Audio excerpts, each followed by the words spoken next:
Hello बच्चों, very good evening. तो सभी लोग जल्दी से ज्वाइन कर लो। आज क्लास 7 बजे से एग्जैक्ट स्टार्ट करूंगा। अभी अपने पास 2 मिनट है। मैं कुछ आप लोगों से सबसे बात कर लेता हूं। अभी तक आप लोगों ने यूनिट 1 खत्म कर लिया। आप यूनिट 2 के बहुत ही इंपॉर्टेंट थ्योरी पे आ गए, जो चौथी थियरी है। और ये थ्योरी एक्सट्रीमली इंपॉर्टेंट है, इसलिए आप लोगों को थोड़ी बड़ी है, ठीक है ना। ये थोड़ा बड़ा है बट इसमें बहुत ही यूजफुल इन्फॉर्मेशन आपको मिलेंगे। तो जो भी बच्चे अभी पहली बार चैनल पे आए हो, सभी लोग चैनल को सब्सक्राइब जरूर कर लो और बेल आइकन दबा दो बच्चों। कभी अगर अपडेट करना मैं मिस कर गया तभी आपको बेल बज जाए, पता चल जाए क्लास लाइव होने वाली है, ठीक है। क्लास शेड्यूल हो चुका है। सो सभी बच्चे जल्दी से ज्वाइन कर लें। एक बार आप लोग सभी लोग शेयर कर दो, जो बच्चे अभी नहीं आए वो भी आ जाए। बस मैं एक बार टेस्ट करना चाहता हूँ साउंड क्वालिटी। जो भी बच्चे अभी पहली बार चैनल पे सब कुछ सही है, कोई दिक्कत नहीं है। सो हम लोग चालू करेंगे वैलेंस बॉन्ड थ्योरी। मैं इसमें आने से पहले आपको कुछ चीज़ें बताना चाहता हूँ। ये थ्योरी पढ़ने की जरूरत क्यों पड़ी। आप सबने कोवेलेंट बॉन्ड पढ़ा होगा, याद है ना, कोवेलेंट बॉन्ड। आप जब कोवेलेंट बॉन्ड पढ़े थे वहाँ पे 2 कॉन्सेप्ट पढ़ा होगा। एक, कोवेलेंट बॉन्ड इलेक्ट्रॉन के शेयरिंग से बनता है, याद है ना। जो पुराना कॉन्सेप्ट हमने लेविस का पढ़ा, वहाँ पे ये पढ़ा था कि जो कोवेलेंट बॉन्ड होता है ना, वो इलेक्ट्रॉन के शेयरिंग से बनता है। मतलब एक इलेक्ट्रॉन देता है, दूसरा इलेक्ट्रॉन देता है, दोनों शेयर करते हैं, बॉन्ड बन जाता है, उसको कोवेलेंट बॉन्ड बोलते थे। बट उस शेयरिंग से आप कभी ये नहीं जान पाओगे कि सिग्मा बॉन्ड बना कि पाई बॉन्ड। उस शेयरिंग के हिसाब से जितने लोग शेयर करेंगे सब सिग्मा बॉन्ड बनाएंगे, है ना, या सब पाई बनाएंगे। सारा बॉन्ड एक जैसा होगा और सबका bond length, bond angle, bond distance सब समान होना चाहिए, क्योंकि शेयरिंग सब करेंगे तो सबका नेचर एक ही है, तो सबका बॉन्डिंग भी एक ही जैसा होना चाहिए। तो हमें क्या दिक्कत मिला, हमें ये पता ही नहीं चल पाता था शेयरिंग से सब सिग्मा बनाते हैं कि पाई बनाते हैं, कौन मजबूत कौन कमजोर। सारे मॉलिक्यूल के बॉन्ड शेयरिंग से अगर बनते हैं कोवेलेंट बॉन्ड, तो सारे मॉलिक्यूल एक जैसे स्टेबल होंगे, सबकी बॉन्ड लेंथ, बॉन्ड एंगल सब एक जैसा होना चाहिए। बट एक्चुअल में ऐसा होता नहीं है।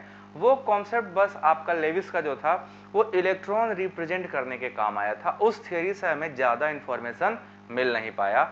जो मेन इंफॉर्मेशन है ना कोवेलेंट बॉन्ड फॉर्मेशन का, वो पूरा इंफॉर्मेशन भैया जी यहाँ से आता है, वैलेंस बॉन्ड थ्योरी से। और आपको पता है किसने दिया था? किसी को पता है वैलेंस बॉन्ड थ्योरी किसने प्रपोज किया था? वैलेंस बॉन्ड थ्योरी जो था दिया था हिटलर एंड लंडन नाम के साइंटिस्ट ने।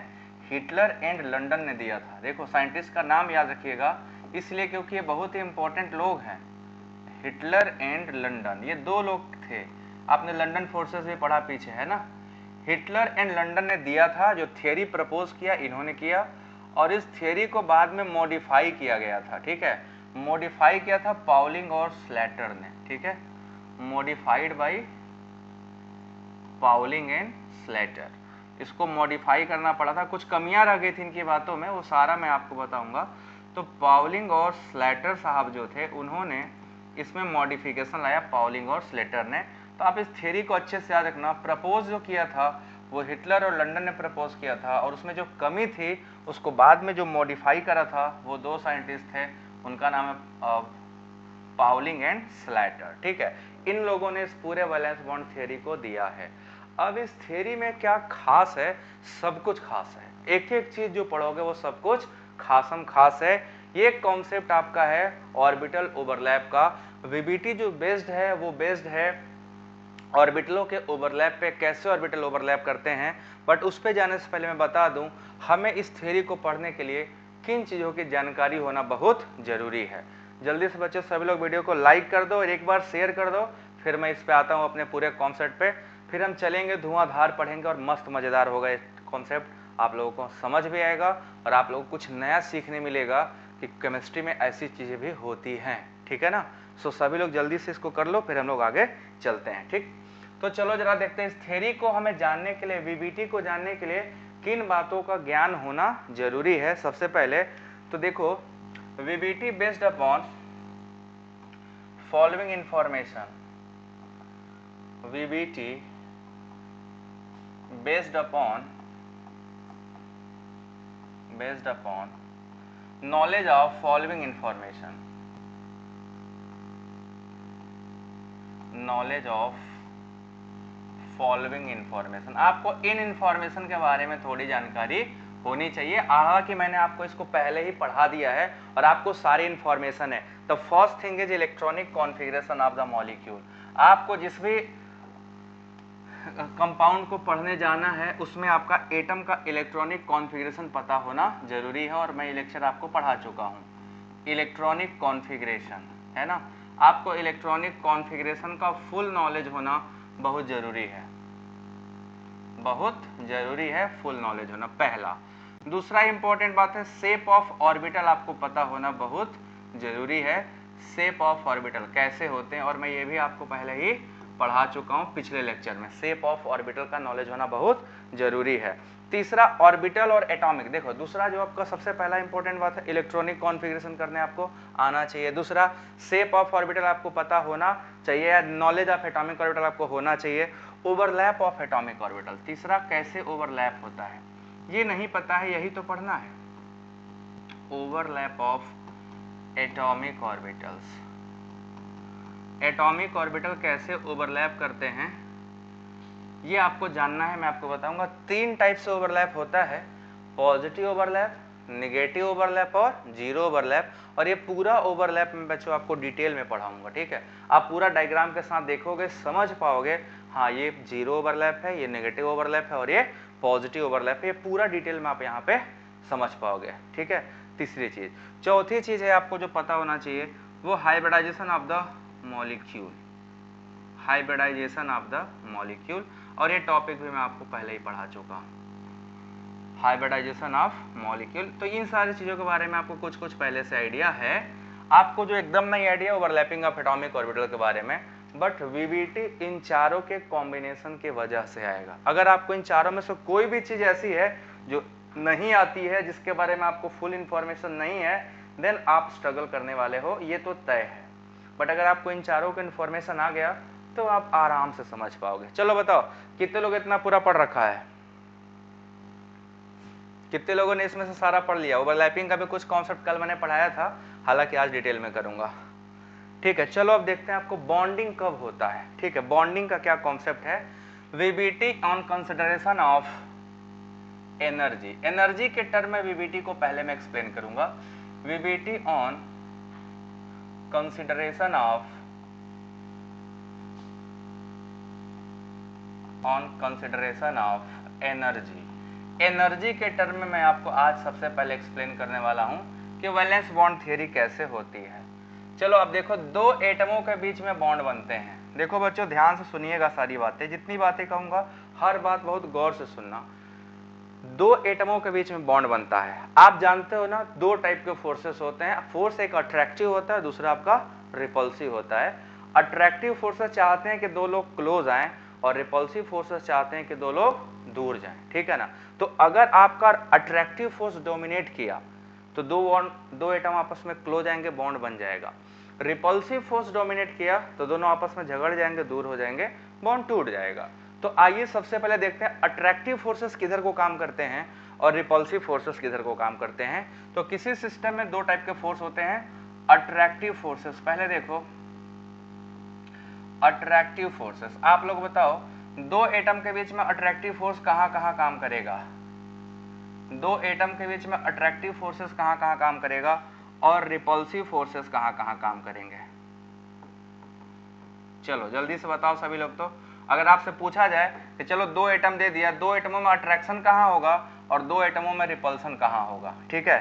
तो देखो अट्रैक्शन कहां होगा, मान लो कि कोई एटम ए है, एटम ए का न्यूक्लियस, ठीक है, एटम ए का न्यूक्लियस एटम बी के इलेक्ट्रॉन से, है ना, इलेक्ट्रॉन ऑफ एटम बी से क्या करेगा, अट्रैक्ट। जहां पे Na का मतलब क्या हो गया, nucleus of atom A, nucleus of A, ठीक है, और Ea क्या हो जाएगा, इलेक्ट्रॉन ऑफ ए, ठीक है, इलेक्ट्रॉन ऑफ एटम है। ऐसे अगर हम बी की बात करेंगे तो आपका क्या हो जाएगा, इलेक्ट्रॉन ऑफ एटम बी और न्यूक्लियस ऑफ एटम बी। तो यहां पे देखो ये अट्रैक्शन हो गया पहला। दूसरा अट्रैक्शन किसका होगा, nucleus of B and electron of A, ये अट्रैक्शन होगा ना। न्यूक्लियस, ए का न्यूक्लियस बी के इलेक्ट्रॉन से और बी का न्यूक्लियस ए के इलेक्ट्रॉन से क्या करेंगे आपस में, अट्रैक्शन, दोनों अट्रैक्ट करेंगे, ये अट्रैक्टिव फोर्सेस है। रिपल्सिव फोर्स कहां होगा, न्यूक्लियस ऑफ एटम ए और न्यूक्लियस ऑफ एटम बी, दोनों आपस में क्या कर जाएंगे, रिपेल कर जाएंगे कि नहीं कर जाएंगे। दूसरा इलेक्ट्रॉन ऑफ एटम ए और दूसरा इलेक्ट्रॉन ऑफ एटम बी, दो सेम टाइप के इलेक्ट्रॉन आपस में आ गए, वो भी क्या कर जाएंगे, रिपेल कर जाएंगे। तो आप यहाँ पे देख पा रहे हो दो अट्रैक्टिव फोर्सेस काम कर रहे हैं और दो रिपल्सिव फोर्सेस। ये आपका पहला अट्रैक्टिव फोर्सेस है और दूसरा रिपल्सिव फोर्सेस। अब हम सबको पता है जो डोमिनेट करेगा वो बॉन्ड बनाएगा, जो डोमिनेट नहीं करेगा वो बॉन्ड को बिगाड़ देगा। तो अगर हम देखेंगे अट्रैक्टिव फोर्स का मैग्नीट्यूड रिपल्सिव से ज्यादा हो गया तो बॉन्ड बनेगा, और रिपल्सिव फोर्स का ज्यादा हो गया तो बॉन्ड नहीं बनेगा। क्लियर है बात? तो बॉन्ड बनने का कंडीशन क्या है, बॉन्ड फॉर्मेशन कब होगा, बॉन्ड फॉर्मेशन बच्चों होता है कब, देखते जाओ। बॉन्ड फॉर्मेशन जो होता है वो होता है when attractive forces are greater than, when attractive forces are, जब अट्रैक्टिव फोर्सेस क्या हो, ज्यादा हो। ठीक है, जस्ट ए मिनट। जब आपके अट्रैक्टिव फोर्सेस क्या हो, greater than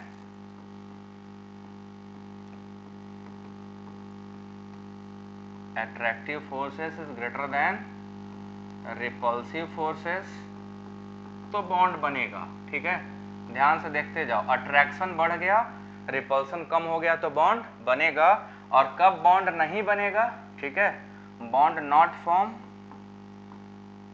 bond not form. किस केस में बॉन्ड नहीं बनेगा, जब आपका रिपल्सिव फोर्स क्या हो जाएगा, अट्रैक्टिव से ज्यादा हो जाएगा। तो when repulsive forces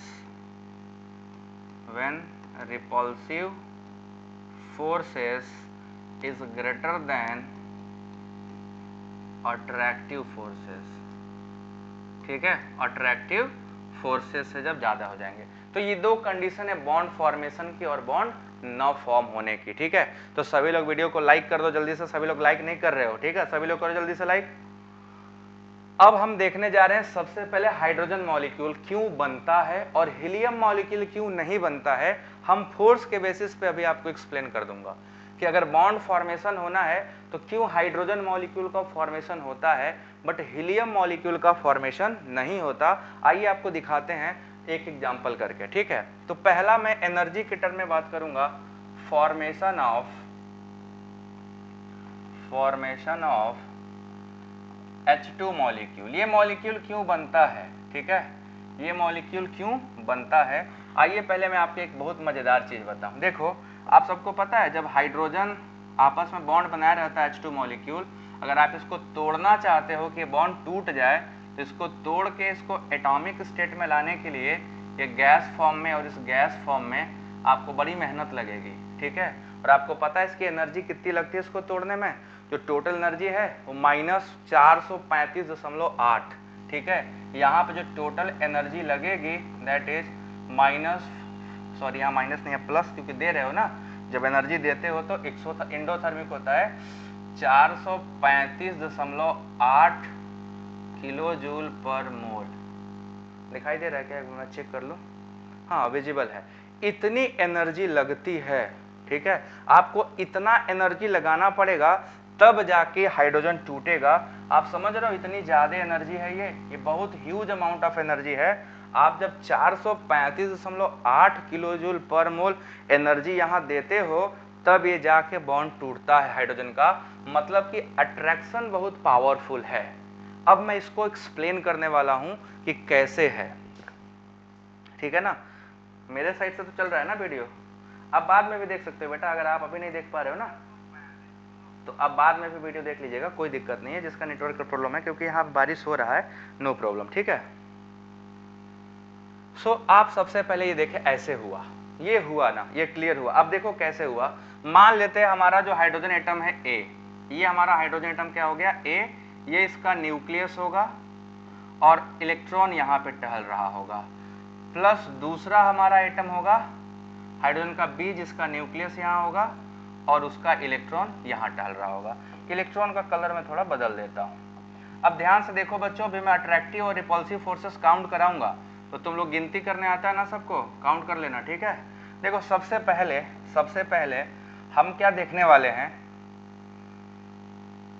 मैं इसका इलेक्ट्रॉन नीचे कर देता यार, हाँ, ये वाले को ना थोड़ा मैं नीचे कर दे रहा हूँ, सुंदर लगेगा, सुंदरता भी बहुत जरूरी है ना। सुंदर नहीं लगेगा, बकलो लगेगा तो आपको देखने में गंदा नहीं लगेगा, लगेगा ना, तो थोड़ा सुंदरीकरण भी जरूरी है। ये रहा। अब देखो हम क्या देखेंगे कि इसका जो इलेक्ट्रॉन है, ये ग्रीन वाला मतलब अट्रैक्शन, ठीक है। ये देखो इसका न्यूक्लियस क्या है, Nb का न्यूक्लियस किसके साथ, इलेक्ट्रॉन ऑफ E को अपनी तरफ अट्रैक्ट कर रहा है, बुला रहा है आ जाओ, ठीक है, आ जाओ, अट्रैक्शन हो रहा है, ये अट्रैक्शन हो रहा है, ध्यान से देखो। दूसरा हम देखेंगे इसका जो न्यूक्लियस है, इसका न्यूक्लियस इसके इलेक्ट्रॉन को अपने पास बुला रहा है, अट्रैक्शन। तो यहाँ पे अट्रैक्शन किसके बीच में हो रहा है, दिस इज Na और Eb के बीच में क्या हो रहा है, अट्रैक्शन हो रहा है कि नहीं, अट्रैक्शन हो रहा है। सेम टाइम एक रिपल्सन भी काम कर रहा है, ध्यान से देखो, रिपल्सन भी काम कर रहा है। किसके बीच में रिपल्सन काम कर रहा है, रिपल्सन रेड कलर से रिपल्सन काम कर रहा है दोनों इलेक्ट्रॉनों के बीच में, ये रेड कलर वाला आपको दिखा था रिपल्सन, और दूसरा ये न्यूक्लियस के बीच में रिपल्सन काम कर रहा है ना। तो अगर इसको हम डायग्रामेटिकली ऐसे बनाएं कि हमारा न्यूक्लियस ऑफ एटम ए है और ये न्यूक्लियस ऑफ एटम बी है, ठीक है। जस्ट ए मिनट, इसको थोड़ा मैं यहां से सरका दूं, ये जगह लेगा, मुझे इसके जगह की जरूरत है, अभी मुझे जरूरत है। ओहो,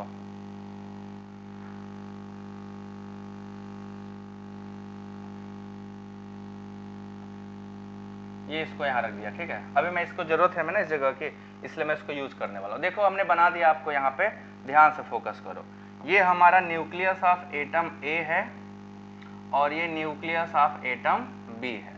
इसका इलेक्ट्रॉन ये E का इलेक्ट्रॉन है और ये EB का इलेक्ट्रॉन है, ठीक है। इलेक्ट्रॉन ऑफ एटम बी, ये आपका बी एटम है और ये आपका ए एटम है। तो देखो पुराने जमाने से इन दोनों के बीच में अट्रैक्शन था, ए का न्यूक्लियस E के इलेक्ट्रॉन को अट्रैक्ट करता था, बी का न्यूक्लियस बी के इलेक्ट्रॉन को, ये पुराना फोर्स है, ये पहले से दोनों के बीच में लगता था, ठीक है। अब जो नया फोर्स आया है बच्चों, वो देखो क्या है, नया फोर्स आया है कि ये ए का एटम जो है वो बी के इलेक्ट्रॉन को अट्रैक्ट कर रहा है, ठीक है। इसको मैं सॉलिड लाइन से बना देता हूं, ठीक है। ये देखो इसने क्या किया, इसको अट्रैक्ट किया, ये न्यू फोर्स है, ठीक है, न्यू फोर्स, और इसने इसको अट्रैक्ट किया, ये न्यू फोर्स। तो आपने क्या देखा कि अट्रैक्शन दो पहले से था और दो और आ गए, दो और न्यू फोर्सेस आ गए। ये आपका क्या था, ओल्ड, ओल्ड का मतलब बोले तो पहले से ही काम करता था, ये भी आपका क्या था, ओल्ड था। जो एटम अपने न्यूक्लियस अपने इलेक्ट्रॉन को अट्रैक्ट करता है, वो तो हर एटम में है, न्यूक्लियस इलेक्ट्रॉन से अट्रैक्ट कर रहा है, बट पड़ोसी वाले ने दूसरे को अट्रैक्ट करना चालू कर दिया, ये अच्छी बात नहीं है। बट यहाँ पे अच्छी बात हो जाएगी क्योंकि फायदे की बात है। फायदा कैसे है कि एटम, यहाँ पे हम सिंबलाइज कर रहा हूं, ये एटम, न्यूक्लियस ऑफ एटम ए ने इलेक्ट्रॉन ऑफ एटम बी को अट्रैक्ट किया, और यहाँ पे न्यूक्लियस ऑफ एटम बी ने इलेक्ट्रॉन ऑफ एटम ए को अट्रैक्ट किया। तो टोटल अट्रैक्टिव फोर्सेस देखो कितने हो गए, अट्रैक्टिव फोर्सेस की संख्या हो गई 4, हो गई ना। अट्रैक्टिव फोर्स कितने हो गए, अट्रैक्टिव फोर्स बराबर हो गए 4, 4 फोर्सेस अट्रैक्ट करें, काउंट करो सभी लोग, सही है, सभी लोग काउंटिंग करो। मैं पीडीएफ तो डेली भेजता हूँ ना बच्चों, तो पीडीएफ तो भेजूंगा ही ना। सभी लोग काउंट करो, अट्रैक्टिव फोर्सेस सही काउंट किया हूँ, 4 है क्या, जरा जल्दी से देख के बताओ सभी लोग, अट्रैक्टिव फोर्सेस 4 हैं क्या, हाँ, अट्रैक्टिव फोर्स 4 है, सबको दिखाई दे रहा है। रिपल्सिव फोर्स कितना है बच्चों, जरा मारो कमेंट सेक्शन में, तो देखते हैं आपने कितना बताया। रिपल्सिव फोर्स आप सभी को कितना दिखाई दे रहा है, अगर हम इसमें रिपल्सिव फोर्स आपसे पूछ लें तो आपको रिपल्सन कहीं दिखाई दे रहा है क्या, क्या आप रिपल्सन देख पाने में सक्षम हो। रिपल्सिव कहां कहां लगा, रिपल्सिव दो फोर्स काम कर रहा है, ध्यान से देखो, इसका न्यूक्लियस इसके न्यूक्लियस से रिपल्सन करेगा, इसका इलेक्ट्रॉन इसके इलेक्ट्रॉन से रिपल्सन करेगा, करेगा ना। तो अट्रैक्टिव फोर्सेस हो गए 4 और रिपल्सिव फोर्सेस हो गए 2, रिपल्सिव फोर्स कितना हो गया, 2। अब बताओ कौन डोमिनेटिंग है, अट्रैक्टिव डोमिनेटिंग है कि रिपल्सिव, सभी लोग बताओ। ये बॉन्ड पॉसिबल है कि नहीं बनना, हाइड्रोजन ने अपना बॉन्ड बना ले गया ना, फायदे की बात कर गया, देखो कैसे कर गया, अट्रैक्शन ज्यादा है, रिपल्सन कम है, और जिस सिस्टम में अट्रैक्शन ज़्यादा होगा, रिपल्सन कम, वो बॉन्ड बनेगा। Is it clear to everybody और नॉट? वेरी गुड, आप सबने सही आंसर दिया, रिपल्सिव 2 है। बोलो ये बॉन्ड बनेगा कि नहीं बनेगा? अब मैं आपको इसका एक पोटेंशियल एनर्जी डायग्राम दिखाने वाला हूं, ठीक है। ये डायग्राम बहुत इंपॉर्टेंट है, इस डायग्राम समझ में आएगा मॉलिक्यूल कब बनता है कब टूट जाता है, ठीक है। तो चलो देखते हैं potential energy diagram. So now potential energy diagram बनाने वाला हूं मैं आप लोगों के लिए हाइड्रोजन मॉलिक्यूल का। बहुत मस्त डायग्राम है, बस समझना उसको। पोटेंशियल एनर्जी डायग्राम, ठीक, पोटेंशियल एनर्जी डायग्राम। आप सभी लोग एक क्वेश्चन का आंसर बताओ, अगर किसी सिस्टम में एनर्जी ज्यादा है तो स्टेबल होगा कि अनस्टेबल? अगर किसी सिस्टम में एनर्जी ज्यादा है तो वो स्टेबल होगा कि अनस्टेबल होगा? जल्दी से कमेंट सेक्शन में मारो कमेंट।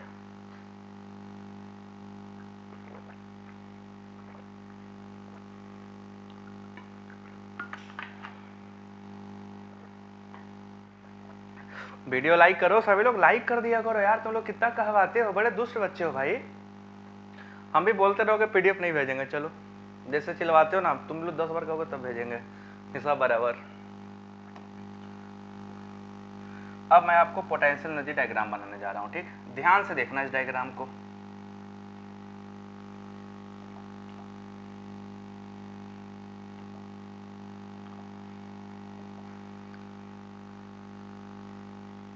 ओहो टेढ़ा बन जा रहा है। देखो ये हम डायग्राम बनाने जा रहे हैं पोटेंशियल एनर्जी डायग्राम, ठीक है। थोड़ा छोटा ही बनाऊंगा, ज्यादा बड़ा बना नहीं सकते हैं। कैसे बनता है जरा ये देखो, समझो, ठीक है। इस बात को समझने का आप सभी लोग प्रयास करिएगा, समझ आएगा। इधर आपका पोटेंशियल एनर्जी है, ठीक है। ये आपका 0 पॉइंट एनर्जी है। 0 पॉइंट का मतलब क्या होता है? एक ऐसा पॉइंट होता है जहां से ऊपर जाएगा तो बॉन्ड टूट जाएगा और नीचे जाएगा तो बॉन्ड बनेगा, ठीक। ये 0 पोटेंशियल एनर्जी, यहाँ पे पोटेंशियल एनर्जी क्या होती है? 0, ठीक। तो दिस इज पोटेंशियल एनर्जी। इधर ऊपर जाएगा तो पॉजिटिव में और नीचे होगा तो निगेटिव में, ठीक है। बस आप इतना भी मैं क्वालिटेटिवली बता पाऊंगा, क्वांटिटेटिवली भी बताऊंगा। ये आपका ऊपर जाएगा तो बॉन्ड टूट जाएगा और नीचे जाएगा तो बॉन्ड बन जाएगा, ठीक है। ऊपर जाएगा तो बॉन्ड टूट जाएगा, नीचे जाएगा तो बॉन्ड बन जाएगा। अब देखो जरा, हम सबसे पहले यहां पे आते हैं। इधर इसके नीचे देखो क्या होगा, जो रिएक्शन इंटर न्यूक्लियर डिस्टेंस है, दो एटमों के बीच का दूरी है, ठीक है, इंटर न्यूक्लियर डिस्टेंस। आप सभी लोग बताओ, दूरी बढ़ेगी तो अट्रैक्शन घटेगा कि बढ़ेगा? दूरी बढ़ेगी तो अट्रैक्शन घटेगा कि बढ़ेगा? इतना बस बता दो सभी लोग। दूरी अगर हम बढ़ा दें यहां से तो अट्रैक्शन घटेगा कि अट्रैक्शन बढ़ेगा? बस एक्सप्लेन करना है मुझे, जल्दी से बताओ सभी लोग। दूरी बढ़ने से अट्रैक्शन घटेगा या अट्रैक्शन बढ़ेगा? हम यहां से अगर डिस्टेंस देखो, यहां सबसे ज्यादा दूर होगा, ठीक है, ये डिस्टेंस मैक्सिमम है, फिर थोड़ा कम और कम और कम और कम और कम, 0। यहाँ पे कोई डिस्टेंस नहीं है। दूरी बढ़ेगा तो क्या होगा? अट्रैक्शन घटेगा। अट्रैक्शन घटेगा तो बॉन्ड बनने की टेंडेंसी घटेगी कि बढ़ेगी? ऑब्वियस सी बात, दूर गया तो अट्रैक्शन होगा नहीं। अब जो एक ठो रहता हो अमेरिका में, एक ठो रहता है इंडिया में, तो यहाँ पे बताओ अट्रैक्शन हो पाएगा? नहीं होगा ना। जब तक देखेगा नहीं तब तक उसको क्या होगा? उसके प्रति अट्रैक्शन आएगा नहीं। तो देखने के लिए क्या चाहिए? सबसे तो अच्छा रहे सेम क्लास में रहे, ज्यादा अच्छा रहेगा। क्लास से दूर हुआ तो कॉलेज में रहे, कॉलेज से दूर हुआ तो शहर में रहे, शहर से दूर हुआ तो इंडिया में रहे। अब पता चले एक ठो अमेरिका में एक ठो इंडिया में, अट्रैक्शन होगा, बॉन्डिंग नहीं होगा, ठीक है। तो देखो अब कैसे बॉन्डिंग को एक्सप्लेन करूंगा मैं। देखो दो एटम दूर दूर हैं, ठीक है, दोनों आपस में क्लोज नहीं है, तो क्या चांसेस है? थोड़ा क्लोज आए, ठीक है। अब गाना सुने हो ना, यहीं पे गाना बजता है, पास वो आने लगे जरा जरा, देखो ज्यादा पास आ गया। तीनों सिस्टम में क्या देखने मिला? साइज थोड़ा बड़ा हो गया, सेम साइज का बनाने दो। अभी आप देखोगे इन तीनों सिस्टम में एक खास बात क्या देखने मिलेगा कि यहाँ पे जो एटम है वो दूर दूर है, और जो दूर दूर है उनके बीच में अट्रैक्शन भी क्या होगा? दूर दूर से लगेगा, ज्यादा क्लोज नहीं लगेगा, थोड़ा पास आए, है ना, थोड़ा पास। और यहाँ क्या आ गए? एक दूसरे में ओवरलैप कर गए। सबसे मजबूत बॉन्ड यही बनने वाला है ना। इस केस में क्या होगा? सबसे मजबूत बॉन्ड बनेगा कि नहीं? सबसे स्ट्रॉन्गेस्ट बॉन्ड बनेगा, ठीक है ना। अब यहाँ पे बॉन्ड टूटेगा तो एनर्जी देखो कैसे ड्रॉप होती है। जब एटॉमिक स्टेट में होता है तो अचानक से एनर्जी क्या होती है, ये देखो एकदम ड्रॉप कर गई, मिनिमम एनर्जी, क्योंकि ओवरलैप क्या है, मैक्सिमम। तो जहां पे ओवरलैप मैक्सिमम होगा वहां पे एनर्जी फिर धीरे धीरे धीरे धीरे धीरे क्या होगा, ये ऐसे भागेगा। अब एक्सप्लेन करना हो अगर, इसको कैसे एक्सप्लेन करोगे, इसका सेंटर देखो ये है, जब दो बॉन्ड सबसे क्लोज थे, सबसे नजदीक थे, तो एनर्जी जो था ये था -435.8 किलो जूल पर मोल। ये एनर्जी था, ये ध्यान दो, ये माइनस में है, ये जो पॉइंट आप देख रहे हो एनर्जी का ना, यही आपका एनर्जी जो अभी निकला है। जब हाइड्रोजन बनेगा तो इतना अमाउंट ऑफ एनर्जी क्या करेगा, वो रिलीज करेगा। सबसे क्लोजेस्ट पॉइंट यहाँ पे है, तो सबसे स्ट्रॉन्गेस्ट बॉन्ड क्या होगा, यहां बनेगा। बोलो क्लियर है ये। अब जैसे जैसे ऊपर जाओगे एनर्जी देखो, ये माइनस से किधर की तरफ जा रहा है, प्लस की तरफ। तो ये सिस्टम यहां आया, फिर यहां आएगा तो क्या होगा, दूर हो जाएगा। तो अगर बॉन्ड दूर हो, अगर हम अलग अलग हो गए, सेपरेट एटम दूर हो गए, कोई अट्रैक्शन नहीं है, तो नो अट्रैक्शन होगा, तो पूरा का पूरा एनर्जी यहां आ जाएगा, ये उठ के ऊपर चला जाएगा, ठीक है। यहां कब थे, जब एटॉमिक स्टेट में थे, जब क्लोज आने लगे, सबसे क्लोज, जब सबसे क्लोज आता है तो हाइड्रोजन का जो डिस्टेंस है वो होता है 74 पिकोमीटर। दो हाइड्रोजन का जो बॉन्ड लेंथ है वो कितना है, 74 पिकोमीटर। मतलब कि जो एच डिस्टेंस है ये वाला, वो है 74 पिकोमीटर। मतलब कि दोनों एटम काफी क्लोज हैं, काफी क्लोज है। अब बताओ यहाँ पे बॉन्ड डिस्टेंस ज्यादा होगा कि कम होगा। अगर हम इसको पॉइंट ए, पॉइंट बी और पॉइंट सी नाम दे दे बच्चों, पॉइंट ए, पॉइंट बी और पॉइंट सी, तो जरा बॉन्ड लेंथ का घटता हुआ क्रम बताओ तो तीनों पॉइंट पे, इन तीनों पॉइंट पे बॉन्ड लेंथ का घटता हुआ क्रम बताओ सभी लोग। कहां पे बॉन्ड लेंथ सबसे ज्यादा, कहां पे सबसे कम,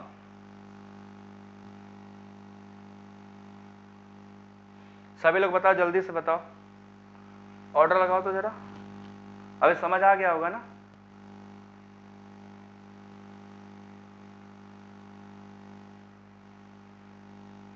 किस केस में आपको डिस्टेंस मैक्सिमम मिलेगा, ये डिस्टेंस बता रहा है, ठीक है ना, ये डिस्टेंस बता रहा है बी पॉइंट पे, और ये ए पॉइंट पे, बी पॉइंट पे और सी पॉइंट पे। तो सबसे ज्यादा दो एटमों में डिस्टेंस कहां होगा, सी सबसे लॉन्गेस्ट होगा, है ना, ये क्या होगा, लॉन्गेस्ट, सबसे बड़ा हो जाएगा, यहाँ पे सबसे कम अट्रैक्शन, और ये क्या हो जाएगा, ए वाला, ये शॉर्टेस्ट हो जाएगा, जो हमारा ए है वो शॉर्टेस्ट है ना, ये सबसे छोटू हो जाएगा, और ये इन दोनों के बीच में रहेगा, इन बिटवीन ए एंड सी, ए और सी के बीच में रहेगा बी वाला। तो हमने क्या देखा, अब यहां से आपको चार कंक्लूजन ड्रॉ कर सकते हो, है ना। अगर हम इंटर न्यूक्लियर डिस्टेंस बढ़ाएंगे, इंटर, ध्यान से क्वेश्चन के आंसर देना, सारी बातें ध्यान से सुनो, ठीक है, वन बाय वन सभी लोग ध्यान सुनो।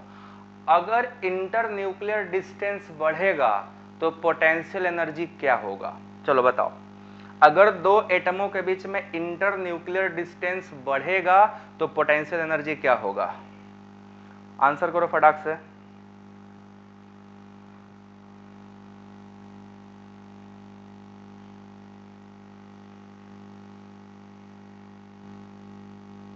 जल्दी से जल्दी से जल्दी से बताओ, जल्दी से बताओ। अगर दो एटमों के बीच में इंटर न्यूक्लियर डिस्टेंस बढ़ेगा तो एनर्जी क्या होगा, घटेगा या बढ़ेगा,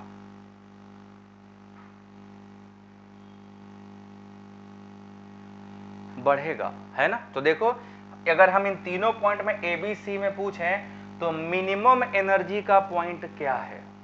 अगर ए बी सी की बात करेंगे, घटेगा कैसे भाई विजय, पोटेंशियल एनर्जी बढ़ ना जाएगा, दूर गए तो नजदीक आने पर अट्रैक्शन होता है, अट्रैक्शन से एनर्जी घटती है, और दूर जाने से एनर्जी बढ़ जाती है, ठीक है, घटेगा, एग्जैक्टली। अब ए बी और सी में अगर आपसे पूछा जाए तो मिनिमम एनर्जी का पॉइंट कौन सा है, ए बी सी में तीनों में मिनिमम एनर्जी का पॉइंट कौन सा है, which point has the minimum energy, तीनों में से which point have minimum energy.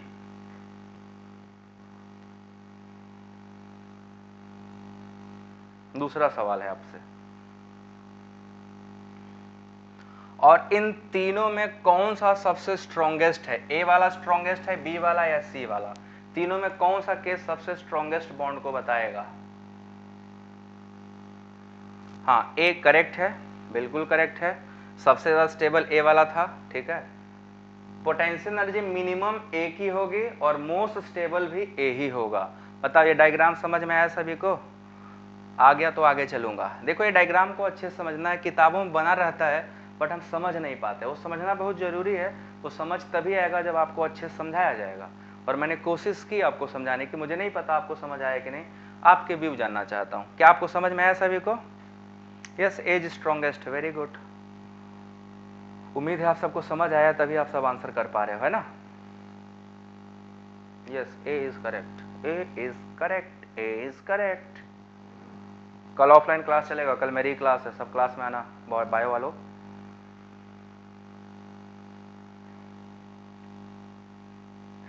अब आगे चलने की बारी है। अब बताऊंगा हीलियम मॉलिक्यूल क्यों नहीं बनता है। हाइड्रोजन बनता है, पूरा डायग्राम देख लिया, समझ में आ गया, हाँ इसीलिए बनता है। अब दूसरा जो समझाने वाला हूं वो हीलियम मॉलिक्यूल क्यों नहीं बनता है। Why He2 does not exist? Why He2 does not exist? आइए वीबीटी के अट्रैक्शन वाली बातों से बात कर लेते हैं। अभी हम लोग वीबीटी के मेन कोर पे नहीं पहुंचे हैं, अभी तो हम लोग वीबीटी का इंट्रोडक्शन पार्ट कर रहे हैं। इंट्रोडक्शन पार्ट से इतनी इन्फॉर्मेशन सीखने मिल रही है, अभी तो वीबीटी आना मेन बाकी है, ओवरलैपिंग वाला। ओवरलैपिंग से पहले एनर्जी कंसिडरेशन होता है, विदाउट एनर्जी कंसिडरेशन आपका काम नहीं होगा, ठीक है ना?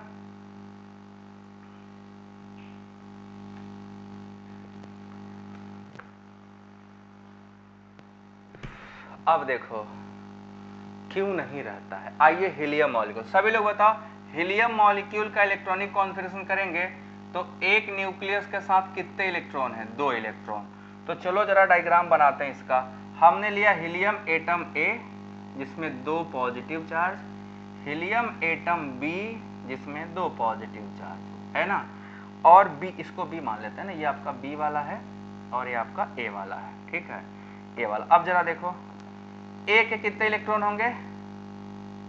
E1 और E1, ठीक है ना? E ए 2 इलेक्ट्रॉन तो इसका अपने होंगे, खानदानी है। ये दोनों इलेक्ट्रॉन इसके क्या है? अपने खानदानी है। थोड़ा और दूर बनाने दो। ये दोनों इसका अपने क्या है? खानदानी इलेक्ट्रॉन्स हैं, ठीक है, E तो ये आपस में पहले से अट्रैक्शन कर रहा होगा, क्लियर है? ये दोनों E के हैं। और दूसरा फिर 2 इलेक्ट्रॉन बी में भी होंगे, है ना? 2 इलेक्ट्रॉन किसके होंगे? बी के। तो ये EB और दूसरा भी यहाँ भी E और B। तो इसका अपना अट्रैक्शन खानदानी इसके साथ हो रहा होगा और इसका अपना खानदानी इसके साथ हो रहा होगा। ये 2 आपके यूजुअल अट्रैक्शंस हैं, ठीक है, ये आपके 2 यूजुअल अट्रैक्शंस। अब जरा देखो ये जो न्यूक्लियस है नया फोर्स कहाँ जनरेट किया? ये चालू कर दिया इसको अट्रैक्ट करना, है ना? ये किसको अट्रैक्ट करेगा? EB को। ध्यान से देखो, EB को अट्रैक्ट करता है, ठीक है, EB को। और फिर ये भी क्या अट्रैक्ट करता है? ये EA को अट्रैक्ट करता है। ये किसको अट्रैक्ट करता है? EA को। तो अभी तक हम लोगों ने देखा है टोटल हमारे जो अट्रैक्टिव फोर्सेस हो रहे, ध्यान से देखो, अगर हम अट्रैक्टिव फोर्स की बात करें तो ये तो पुराने फोर्सेस हैं। नए फोर्सेस अट्रैक्शन के कितने आ रहे हैं? 4। देखो कहाँ कहाँ रहे अट्रैक्शन के न्यू फोर्सेस, कहाँ कहाँ आ रहे हैं? इसका इससे और इसका इससे, 2 और ये 2। तो टोटल जो हमारे अट्रैक्शन के फोर्सेस हैं इस न्यूक्लियस में 4 अट्रैक्शन के फोर्सेस हो रहे हैं, जो आपको ग्रीन लाइन से दिखाया है मैंने, है ना? ग्रीन लाइन से। अभी जरा रिपल्सन के देख लो, ये दोनों इलेक्ट्रॉन आपस में रिपल्सन करेंगे, रिपल्सन के 2 हो गए। फिर ये 2 इलेक्ट्रॉन आपस में यहां रिपल्सन करेंगे, तो रिपल्सन के ये 2 और हो गए, है ना? 2 रिपल्सन के और इलेक्ट्रॉन्स हो गए। ये इलेक्ट्रॉन ये न्यूक्लियस को रिपेल करेगा। तीसरा ये EA का इलेक्ट्रॉन EB के इलेक्ट्रॉन को रिपेल करेगा। फिर ये EA का दूसरा इलेक्ट्रॉन EB के दूसरे इलेक्ट्रॉन को रिपेल करेगा। कितने रिपल्सिव फोर्सेस दिख रहे हैं टोटल? काउंट करो, 1 2 3 4 5। अट्रैक्टिव फोर्सेस 4 दिख रहे हैं आपको, है ना? अट्रैक्टिव कितने हैं? अट्रैक्टिव टोटल 4 हैं, बट रिपल्सिव कितने हो गए? रिपल्सिव टोटल कितने हो गए? 5। ध्यान से देख लो, रेड वाले रिपल्सिव हैं, ठीक है, रेड वाले रिपल्सिव हैं। और अगर हम रेड वाले की बात करें तो रेड वाले आपको एक यहाँ दिखाई दे रहा है, एक, ये हो गया आपका 2, ये 3, ये 4 और एक ये 5। 5 रिपल्सिव फोर्सेस हैं और 4 अट्रैक्टिव फोर्सेस हैं। अब बताओ, अब सभी लोग बताओ, ये मॉलिक्यूल एग्जिस्ट कर सकता है इसके बस की बात? रिपल्सिव 5, अट्रैक्टिव कितने हैं? 4। तो इसीलिए हीलियम मॉलिक्यूल एग्जिस्ट नहीं करता, क्योंकि यहाँ पर रिपल्सिव फोर्स का जो मैग्नीट्यूड है वो अट्रैक्टिव फोर्स का मैग्नीट्यूड से क्या हो जाता है? ज्यादा हो जाता है। And that is why molecule does not exist like helium 2। He2 exist नहीं करता। क्लियर है सबको? यहाँ तक सबको क्लियर हो गया? तो ये आपका एनर्जी के टर्म में हो गया। अब हम आपको एक्सप्लेन करेंगे ओवरलैप के टर्म में, ठीक है, ओवरलैपिंग से कैसे बॉन्डिंग बनता है, ओवरलैप कैसे होता है, ठीक है। ओवरलैपिंग के कॉन्सेप्ट पर हम लोग को चलना है 1 by 1।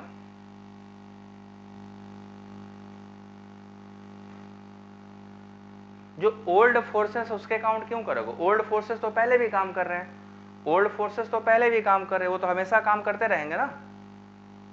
ओल्ड फोर्सेस को काउंट मत करो, वो तो न्यूक्लियस में हमेशा से था, वो नया थोड़े है, वो तो नया नहीं है ना, वो तो पुराना ही है, वो तो एटम का इलेक्ट्रॉन पहले से था। जो नया बॉन्डिंग करने आएंगे तब कुछ नई चीजें होंगी ना, तो जो नई चीजें होंगी वो काउंटेबल होंगी, ठीक है ना।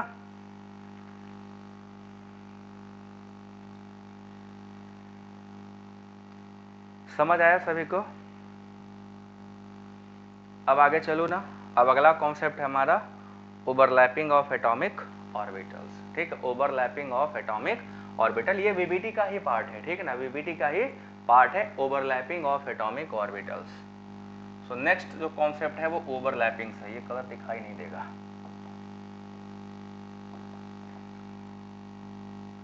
ओवरलैपिंग ऑफ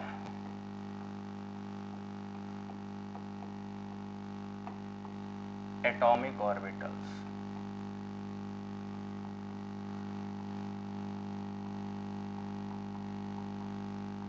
ठीक है, एटॉमिक ऑर्बिटल्स का ओवरलैप, कैसे ओवरलैप होता है और ओवरलैपिंग के लिए मिनिमम क्या कंडीशंस हैं ये हमें जानना है, ठीक है। ओवरलैपिंग क्या होता है और किसी सिस्टम में ओवरलैप होने के लिए मिनिमम क्या कंडीशन है। जो क्लास का टाइमिंग है वही टाइम 1:45 से रेगुलर टाइम ही रहेगा, नया टाइम चेंज नहीं होगा। सो ओवरलैपिंग कब होता है? ओवरलैपिंग से क्या समझते हो? क्या होता है ना कि हमने एटॉमिक ऑर्बिटल का कॉन्सेप्ट पढ़ा, आपने ऑर्बिटल्स पढ़े है ना।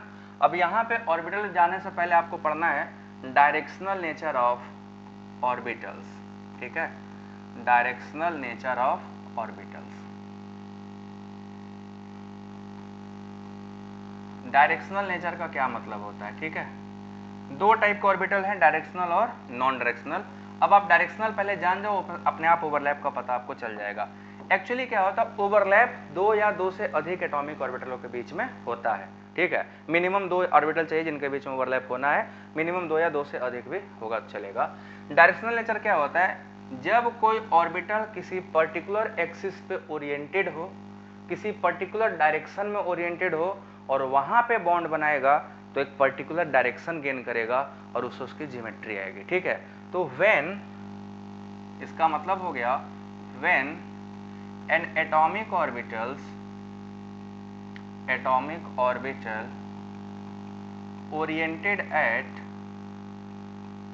oriented at certain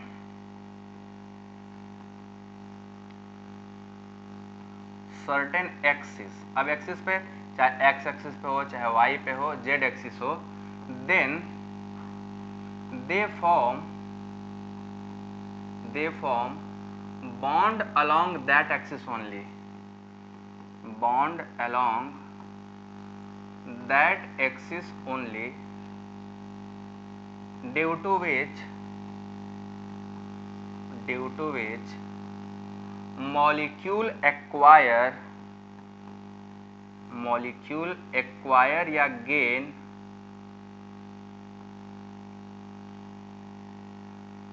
a particular geometry,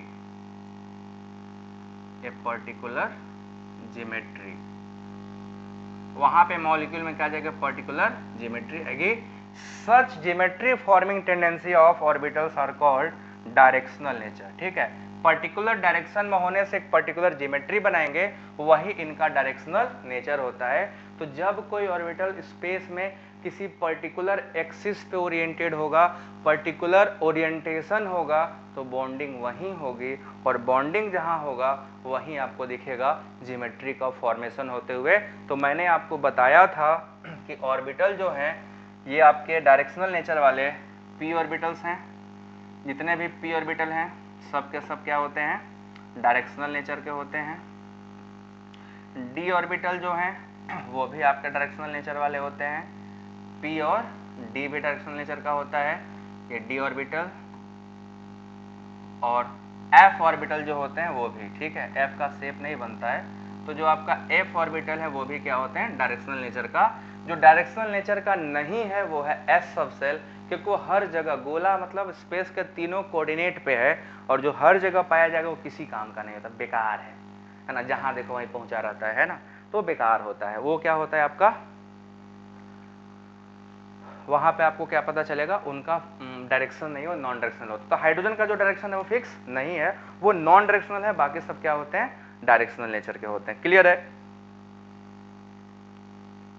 math वालों को मुझे नहीं पता बेटा, मैं बस बायो लोग पढ़ाऊंगा तो उसी को पता है मुझे। सो क्लियर है आप सभी को यहाँ तक? अप टू दिस क्लियर है सभी को? देख लो अच्छे से, डायरेक्शनल नेचर समझ में आ गया क्या होता है, कौन करता है। अब ओवरलैप कैसे होता है, आइए अब ओवरलैपिंग का मैकेनिज्म करते हैं। कोई सिस्टम ओवरलैप करता कैसे है ना, ओवरलैपिंग कब होगी, कंडीशन क्या है ओवरलैप होने के लिए, किन कंडीशंस में ओवरलैप होगा। जस्ट 1 मिनट, ठीक है, 1 मिनट में आ रहा हूँ। ओके, सभी लोग देख लो।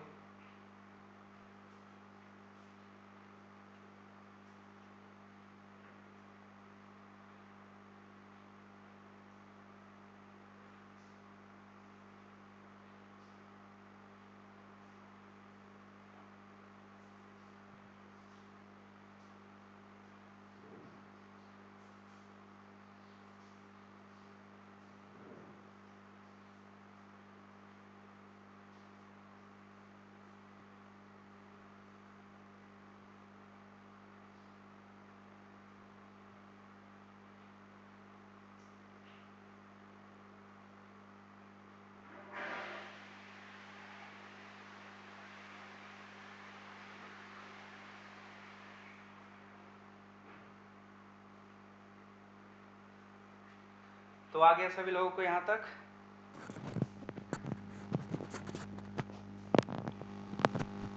बेटा मुझे बॉटनी जूलॉजी का नहीं पता है, मैं सिर्फ केमिस्ट्री का बता सकता हूँ, बाकी इन्फॉर्मेशन मुझे नहीं होगी, ठीक है ना। सो सिर्फ मेरे से केमिस्ट्री की बात करो और बाकी की बातें ना करो। सो आई होप कि यहाँ तक सबको समझ में आ गया होगा आज, ठीक है। अब इसके आगे ओवरलैपिंग मॉडल बताना है, बट आज वो शुरू भी करेंगे तो खत्म नहीं हो पाएगा। तो ओवरलैपिंग मॉडल हम लोग स्टार्ट करेंगे कल, ठीक है। ओवरलैपिंग का जो मॉडल है वो हम लोग कब स्टार्ट करेंगे, अब करेंगे इसको